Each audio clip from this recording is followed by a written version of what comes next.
साथियों सलाम, नमस्ते, सत श्री अकाल और जय भीम जोहार। साथियों, बिहार में क्या हो रहा है?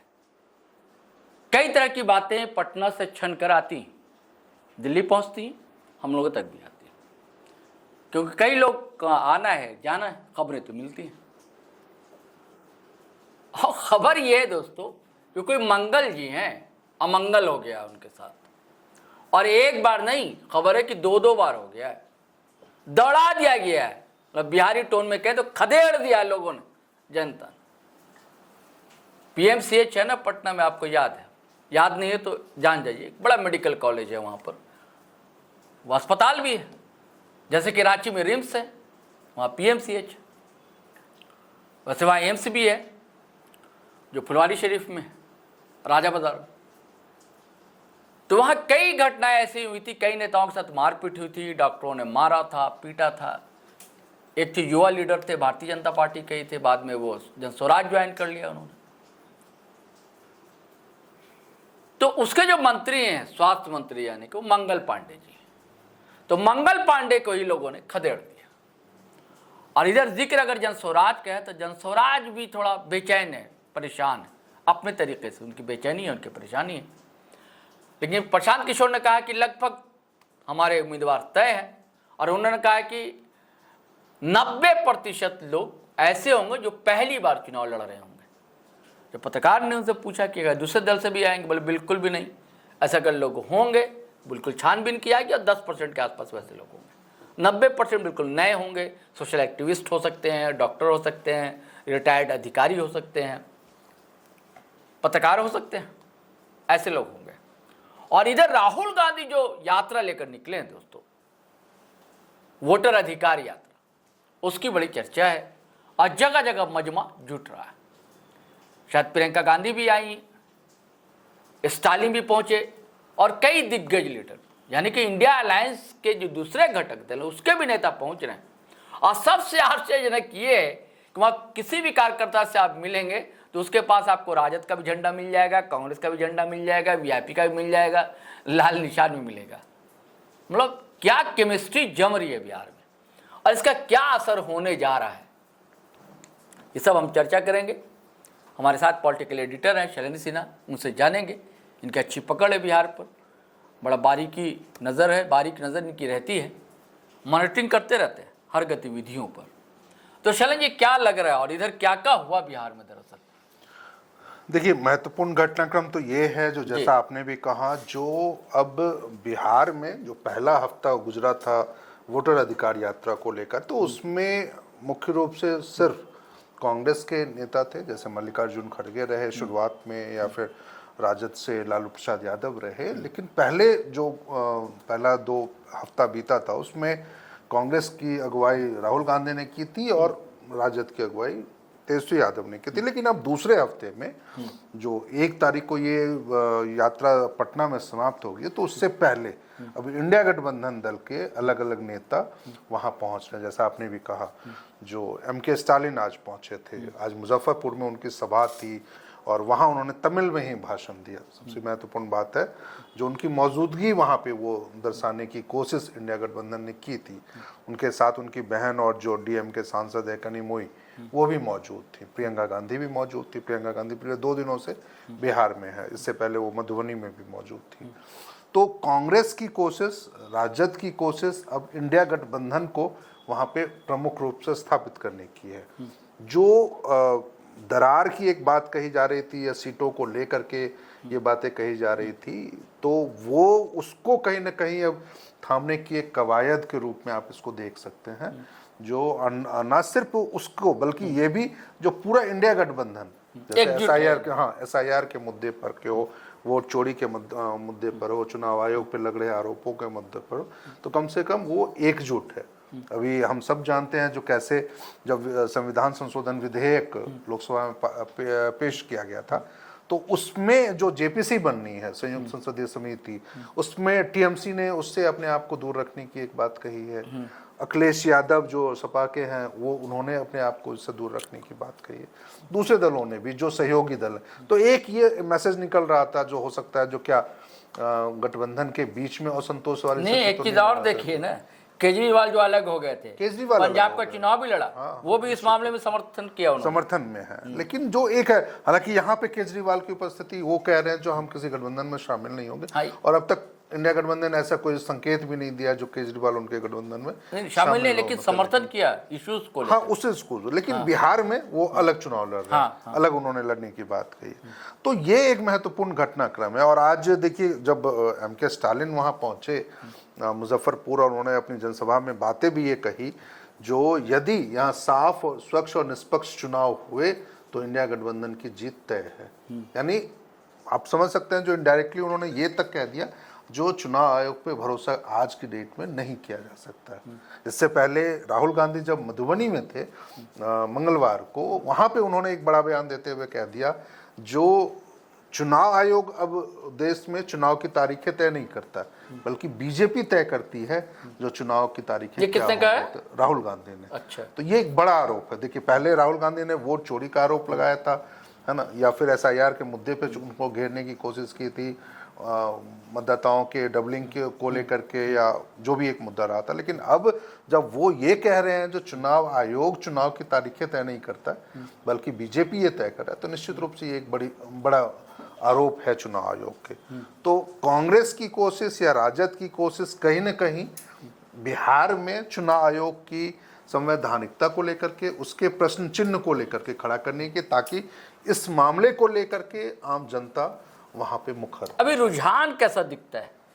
देखिए, चुनाव के नजरिए से आप रुझान को अभी आंकना बहुत मुश्किल है, क्योंकि जैसा आपने कहा, जो प्रशांत किशोर वो बिहार बदलाव यात्रा लेके चल पड़े हैं, और पिछले 1 महीने से भी ज़्यादा समय से वो चल रहे हैं। आज वो बक्सर में थे, राजपुर में उनकी सभा हुई है, वहाँ पर लोगों से जनसंपर्क भी हुआ, संबोधन भी किया है जनसभा को उन्होंने। तो वहाँ पे भी बहुत भीड़ जुटी, तस्वीरों में भी आप देख सकते हैं जो कितनी बड़ी भीड़ जुटी है। तो निश्चित रूप से, चाहे वो कांग्रेस की ये यात्रा हो, राहुल गांधी या तेजस्वी की ये यात्रा हो, जिसमें वो भी हैं CPI-ML के दीपंकर भट्टाचार्य, हाँ, उनके भी इलाके में, हालांकि उनका बहुत ज़्यादा, जिस इलाके से ये यात्रा होकर गुजर रही है, तो वहाँ पे CPI-ML का प्रभाव शायद उतना नहीं है जितना वो है। हाँ, दूसरे एक और दल है VIP, मुकेश सैनी की पार्टी है, उनका जरूर प्रभाव है, लेकिन बावजूद इसके जिस तरीके से वो पूरे यात्रा में है, तो वो एक बड़ा मुद्दा है। तो वही चीज़ है, जो जिस तरीके की भीड़ दिख रही है इन दोनों यात्राओं में, दोनों को अलग अलग वो रहा है, तो ये जरूर। और अब तक एनडीए की तरफ से कोई यात्रा ऐसी नहीं निकली, ऐसी कोई नहीं, वो हमेशा बस वो बयानों के जरिए निशाने पे ले रहे हैं। कोई बड़ी सभा भी नहीं हुई है पीएम के अलावा। नहीं, वो पीएम की भी सभा आप उसको चुनावी तरीके से ना समझ करके आप उसको, उसमें उतनी भीड़ नहीं थी जो विकास योजनाओं को थी, लेकिन भीड़ तो जुटाई जाती है, लेकिन नहीं थी बोधगया में, वो जुटी रही है, वहां पे भी है, और बातें रखने की कोशिश भी हो रही है। लेकिन बावजूद इसके, मुझे लगता है जो एनडीए जो है अभी वो वेट एंड वॉच की स्थिति में चल रहा है। वो आने वाले समय में जरूर शायद इस चुनावी लेकिन 2-3 सवाल उठ रहा है। देखिए, तेजस्वी यादव ने तो ऐलान कर दिया कि भाई कि अगले प्रधानमंत्री हमारे राहुल गांधी होंगे, ठीक है, यानी कि इंडिया अलायंस के चेहरा होंगे। लेकिन अब तक गठबंधन ने मुख्यमंत्री का चेहरा कौन होगा बिहार में, ये ठीक है, सब कोई समझ रहे हैं, अंडरस्टूड है कि बिल्कुल तेजस्वी ही होंगे, लेकिन ऐलान नहीं हुआ, इसके पीछे क्या कारण है? देखिए, ऐलान मुझे नहीं लगता है जो गठबंधन की कोई वो ये एक उनकी कोई रणनीति होगी। अच्छा। जो नाम का, लेकिन जिस तरीके से आज से 4 महीने पहले तेजस्वी यादव को वहां पे कोऑर्डिनेशन कमेटी का चेयरमैन बना दिया गया था, तो उस समय ही ये साफ, सब लोगों के मन में ये साफ था जो वो चेहरा होंगे। जैसे आप इसको दूसरे, तो जनता भी समझ रही है, जनता भी समझ रही है। हाँ, उत्तर प्रदेश में भी आप देख सकते हैं, जो उत्तर प्रदेश में भी अखिलेश चेहरा होते हैं इस गठबंधन के, यहाँ पर ये है, या फिर आप तमिलनाडु में आप देख लीजिए जो एम.के. स्टालिन चेहरा होते हैं। लेकिन देखिए, तो इस तरीके से आपको बता रहा हूँ कि 2 बातें भी आपने कही ना। एक कहा आपने कि चुनाव आयोग पर भरोसा नहीं है इन लोगों को, लेकिन चुनाव में हिस्सा ले रहे हैं, ठीक है। जबकि उत्तर प्रदेश में, जैसे यहाँ 2 लड़के हैं, राहुल और तेजस्वी दिख रहे हैं हीरो, बताओ, वहाँ अखिलेश और राहुल दिख रहे थे उत्तर प्रदेश में, अब बहुत अच्छा प्रदर्शन किया था। लोकसभा में बहुत बेहतर हुआ, नहीं, विधानसभा में बहुत अच्छा प्रदर्शन था, इतनी सीटें लाई हैं। और अगर उन्होंने तो बिल्कुल कई हजार जगह का ये दिया था वो चुनाव आयोग को, कहाँ कहाँ वोट के साथ छेड़छाड़ की गई मतदान के दौरान, ये सब। और सपा के एक नेता का कहना है कि 50 से 60 सीटें प्रभावित की गई, नहीं तो सरकार होती अखिलेश की। तो क्या यहाँ भी इन लोग को डर सता रहा है क्या? देखिए, वो आशंका तो मन में जरूर है इन दलों को। यही वजह है जो वो अब इस लड़ाई को अपने पार्टी के स्तर से या अपने पार्टी कार्यकर्ताओं से स्तर से आगे बढ़ा करके अब आम लोगों के स्तर पर ले जाने की कोशिश करें। आज वहां पर लोग अब बात कर रहे हैं, जो वोट चोरी हो रही है, अब बात कर रहे हैं जो एसआईआर के मुद्दे पे लोगों के नाम मतदाता सूची से काटे जा रहे हैं या कटे हैं। तो ऐसे में जब ये पूरा मामला आम लोगों के स्तर पे चला जाएगा ना, तो मुझे लगता है तब शायद कांग्रेस या आरजेडी या दूसरे जो दल हैं उसके उनका काम आसान हो जाएगा। उस समय क्या होगा ना, जब आप चुनाव के दौरान, जैसा आप भी कह रहे थे, जब जिस दिन वोटिंग होगी, जिस दिन जो वहां या दूसरे की कोई गड़बड़ियां होती है, तो निश्चित रूप से आम लोग उसके खिलाफ मुखर रहेंगे। अब तक वो आम लोगों के स्तर पर वो चीजें न तो हरियाणा में देखने को मिली थी, महाराष्ट्र में देखने को मिली थी। तो यानी कि राहुल गांधी ने आम लोगों के दिमाग में डाल दिया। यही वजह है। देखिए, जो पार्टी अभी ना इस पूरे मामले को लेकर पिछले दिनों जब सुप्रीम कोर्ट में एसआईआर के मुद्दे पे सुनवाई हो रही थी, तो सुप्रीम कोर्ट ने हैरानी जताई थी यह कहते हुए जो क्या इस मामले में कोई राजनीतिक दल कोर्ट में आया है या नहीं। तो वहां पर मनोज झा जो आरजेडी के सांसद राज्यसभा, उनके वकील थे कपिल सिब्बल, उन्होंने कहा जो हम किसी दल की तरफ से नहीं आए हैं, हम सिर्फ मनोज झा की तरफ से आया। तो ये एक बड़ा मसला था जो आप समझ लीजिए, जो इस मामले को एसआईआर का मुद्दा तो उठ रहा है बिहार में, लेकिन उसके लिए कोई कोर्ट नहीं जा रहा, क्योंकि वो कोर्ट से उनको अब इस मामले की लेकर लड़ाई लड़नी नहीं है। उनको सीधा आम जनता के माध्यम में, जो जनता के बीच में जाने के, और उसके जरिए वो लड़ाई लड़ रहे हैं।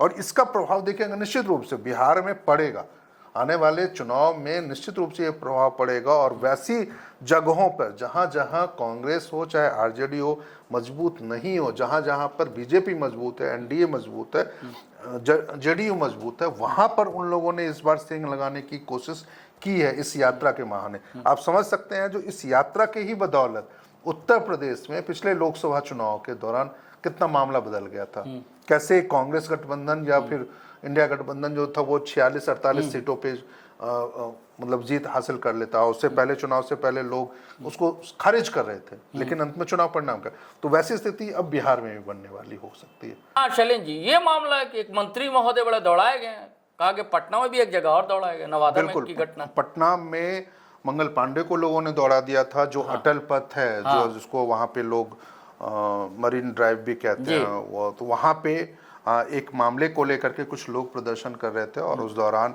मंगल पांडे उन्हें समझाने गए थे, तो लोगों ने उन्हें खदेड़ दिया था। तो ये काफी सुर्खियां रही थी, लेकिन उससे भी ज्यादा मतलब कि मामला जो है और हैरत अंगेज वाला आप कह सकते हैं, जो हैरानी हुई है मामला, जब सीएम के गृह जिले नालंदा में एक गांव में मंत्री, जो वहीं के मंत्री हैं श्रवण कुमार, उसी इलाके से आते हैं, वहीं और वहाँ के विधायक, स्थानीय विधायक, वो दोनों गए थे एक गांव में, कोई नाम है मैं भूल रहा हूँ। तो उस गांव में पिछले दिनों जो वहीं पे बिहार शरीफ के पास दनियावा एक जगह है, वहां पर सड़क हादसे में 9 लोगों की मौत हो गई थी। काफी आक्रोशित थे ग्रामीण, और उन लोगों ने सड़क जाम कर दिया था। तो उसी गांव में मातमपुरसी के लिए पहुंचे थे ये दोनों नेता, तो वहां पे लोगों ने उन्हें दौड़ा दिया। मसला ये था, जो लोगों ने उनसे पूछा जो इनको मुआवजा कब मिलेगा, क्योंकि जब ये घटना हुई थी बीते रविवार को या शनिवार को, उस दौरान लोगों ने सड़क जाम किया था, और मंत्री जी ने अपने मतलब आप कह सकते हैं जो उन्होंने आगे बढ़कर ये कहा था जो सरकार इनके मुआवजे की घोषणा करेगी। विधायक तक ने भी ये बातें मध्यस्थता करते हुए मामले को सुलझाने की कोशिश की। लेकिन आज जब वो उनसे मिलने पहुंचे मंत्री और विधायक, और जब उन्होंने इस संबंध में कोई बातें नहीं की, तो लोगों ने दौड़ा दिया। यानी आक्रोश और जो कह सकते हैं, हाँ काफी है, बहुत ज्यादा। और लोगों पे भरोसा। वीडियो वायरल हो रहा है, हम दिखा नहीं सकते वीडियो, मारपीट के वीडियो नहीं दिखा सकते, यूट्यूब का गाइडलाइन है कि थाने में घुस गई भीड़। सही कह रहे हैं, ये परिस्थितियां कितनी विपरीत हैं बिहार में, और राजनीतिक तौर पर क्राइम का गिराफ भी कितना बड़ा है, बढ़ रहा है। तो ऐसे में सरकार के खिलाफ तो लोगों में नाराजगी है, आक्रोश भी है। चाहे प्रशांत किशोर की यहाँ भीड़ देखिए, चाहे राहुल गांधी की यहाँ भीड़ देखिए, वो आक्रोश है जो दिखता है। और यदि ये सीएम के गृह जिले में बड़ी बात ऐसी चीजें हो रही हैं तो आप बहुत समझ बड़ी लीजिए जो सीएम के खिलाफ भी मामला तो काफी। हाँ, एक जरूर रहेगा, जो प्रशांत किशोर का इम्पैक्ट क्या है, इफेक्ट क्या है, वही कह रहे थे जो त्रिकोण बना रहे थे। निश्चित रूप से वो बनेगा ही, वो ऐसा नहीं है जो वो नहीं बनेगा, क्योंकि जिस तरीके की भीड़, जिस तरीके का जन समर्थन उनको मिल रहा है, भले वो राष्ट्रीय मीडिया में वो चर्चा नहीं बन रहा है, स्टेट मीडिया में भी या फिर वहां पे पटना में भी इस बातों की चर्चा बहुत ज्यादा नहीं, लेकिन स्थानीय स्तर पर लोगों में तो जुड़ाव हो रहा है, लोग उनसे जुड़ रहे हैं। जैसा आपने कहा, जो निश्चित रूप से ये अच्छी बात है, जो प्रशांत किशोर जब ये कह रहे हैं जो 90% टिकट यदि हम नए चेहरों को दे रहे हैं, तो उन वैसे चेहरे हैं वो जिन्होंने पिछले 2-3 सालों में प्रशांत किशोर के साथ जुड़ के उस इलाके में बेहतर काम किया और लगातार वो लोगों की समस्याओं को, मुद्दों को उठाते रहे। तो ऐसे में प्रशांत किशोर यदि आज ये दावा कर रहे हैं जो वो 90% नए लोगों को टिकट देंगे, तो वो दावों में सच्चाई भी है, और दूसरे दलों से छोड़ के जाने वाले जरूर कहा कि 200 से ज्यादा सीटें नए लोग, बिल्कुल वो हो सकता है, ऐसा संभावना इसकी है। 243 है वहां पर, बिल्कुल। लेकिन इसमें एक बस यही एक बात उनके हो सकती है, जो शायद कुछ एक सीटें ऐसे जरूर उनकी होंगी जो कमजोरी हो जाए और जिसमें दूसरे दलों के नेता आके उन्होंने कहा था बाकी लोग तो हो सकते हैं, इनकार नहीं कर सकते, 30 से 40 के बीच तो रहेंगे ही दूसरे दल। लेकिन बावजूद इसके जो पहल उन्होंने की है ना, वो हम लोगों ने पहले भी अपने वीडियो में चर्चा किया, जो उनका मकसद 2025 का बिहार विधानसभा चुनाव नहीं है, उनका मकसद या उनका लक्ष्य जो है वो 2030 का बिहार विधानसभा चुनाव है। तो साथियों, बड़ी तस्वीर बदलने जा रही है। अगर बिहार बदलेगा तो फिर बंगाल बदलेगा और हिंदुस्तान की भी तस्वीर बदल सकती है। लोगों का यहां तक कहना है कि एक आंदोलन सा है बिहार में चल रहा है, वो एक यात्रा नहीं, एक आंदोलन है। कई राजनीतिक पंडितों ने तो इसकी तुलना जो है, मैं नहीं करता, कई राजनीतिक पंडितों ने कहा है कि जेपी के दौर में संपूर्ण क्रांति जिसे कहा गया, तो उस दौर में जैसा मजमा जुटता था और सरकार और सत्ता के खिलाफ जितना गुस्सा दिखता था लोगों के बीच, घोषित इमरजेंसी के दौरान आज भी स्थिति वैसे ही। अब लोग बात करने लगे और नारे गूंजने लगे, जो नारे राहुल गांधी की टीम लगाया करती है। चलिए साथियों, इजाजत दीजिए, आज्ञा दीजिए, लेकिन वही गुजारिश है कि अगर आपने हमारा चैनल सब्सक्राइब नहीं किया तो कर लीजिए और वीडियो धड़ाधड़ फटाफट दनादन शेयर कीजिए, लाइक कीजिए, कमेंट कीजिए। इजाजत दीजिए हम दोनों को। जय हिंद, जय भारत।